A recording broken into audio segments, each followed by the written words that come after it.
Do you want to wake up happy?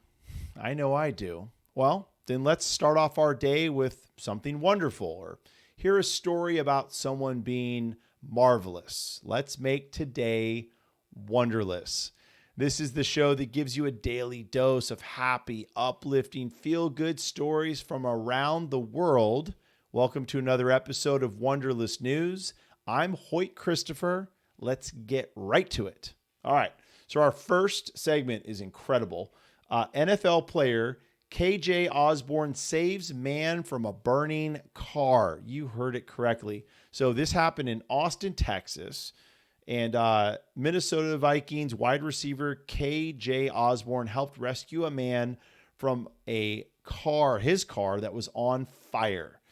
And he was in the back of an Uber. Osborn was, right? Cruising around, getting home, when the driver of the Uber said, "Oh, whoa, there's a man that had crashed his car in front of us." Osborn and the driver and two others immediately jumped out of their car and their vehicles and ran over, got this guy out. The car's on fire, and pulled him out to safety, saving his life. Man, I mean, this is incredible. So, jumping right into action, another superhero, who plays NFL player by day and superhero at night. Thankfully, he and the Uber driver, everyone was safe. No one's injured.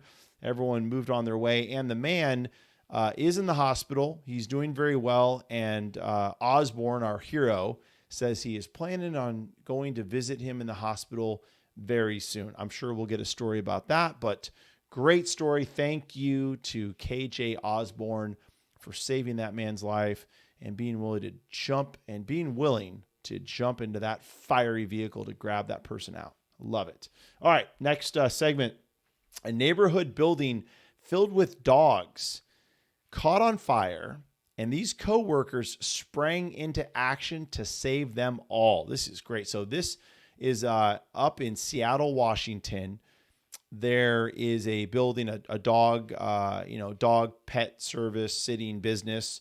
They had over 60 dogs.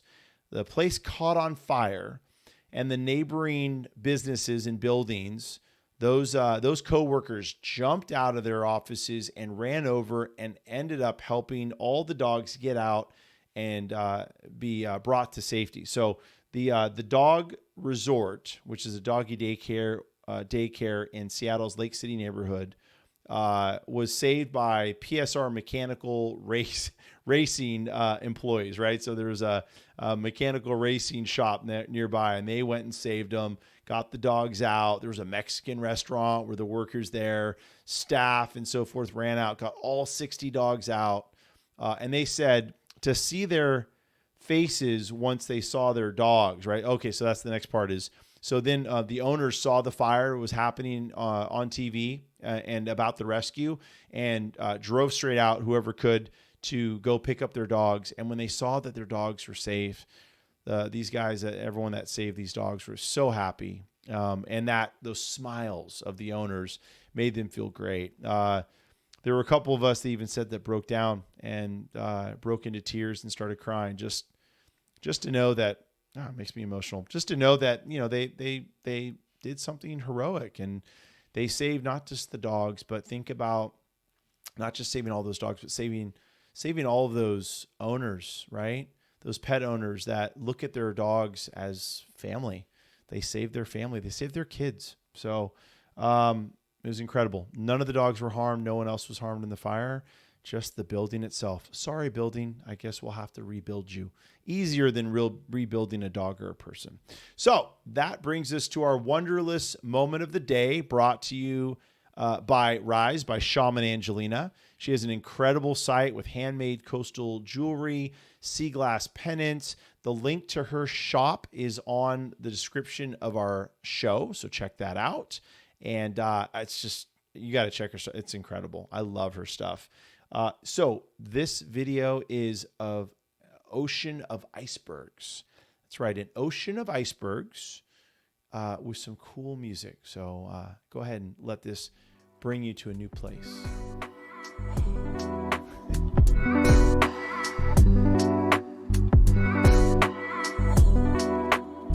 All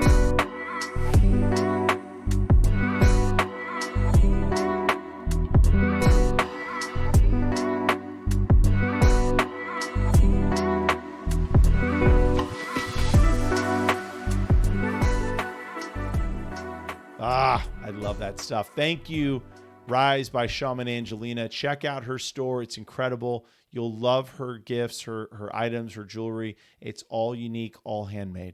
All right, so our next segment is high-tech soilless farms are the future of tomorrow. That's what they say. So there's these vertical farms, which are very much a new agricultural frontier. So as you understand it, right? So this is all indoor farming using, I think it's like hydroponics, aquaponics, using very little water and nutrients, artificial light. A lot of it's like LED or fluorescent lights, combination of. Well, this company in the UK launched they have a 10,000 square foot plant factory, and they're saying this is the future, man. We don't have enough agricultural space and land space to actually grow more food, at least from what we can understand, without deforestation and stuff like that. So what they're doing at this indoor 10,000 square foot facility is they're growing lettuce and herbs and different things that are harvested continually 24 hours, not 24 hours a day harvested, but 365 days a year, growing these different plants in vertical farming, using a very controlled environment. So it looks like they're really, really helping out to see what we can do as we are limited on space and resources outside of these buildings. So he says one way or another, as the world's population heads towards 10 billion, we have to get smarter at producing the food we need to survive. And it's not going to always be done outside like it was before. And then think about it too. I mean, if we're going to go to the moon and build, structures for people to live and stay in, or better yet, Mars, I mean, as far as I know, we got to do stuff inside. So we might as well perfect it here on Earth. So when we get up there, we already know how to do it.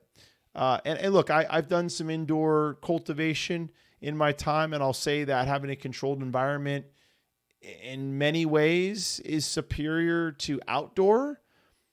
It's just more expensive. Pardon me. It's more expensive. So that's the thing, is you're trying to figure out the costs. How do we grow more with less money, less resources in a smaller place, smaller footprint? That's why vertical makes sense, right? So you think about it. So all the plants are growing up, right? Not in a flat space horizontally, but vertically. So great segment. I do think it's the future. It's just not completely here yet. Let me know about, how it tastes. If you've had some of this food that's grown indoors, let me know. But that brings me to our Wonderlous thought, and that is indoor vertical farms, right? It's possibly the future.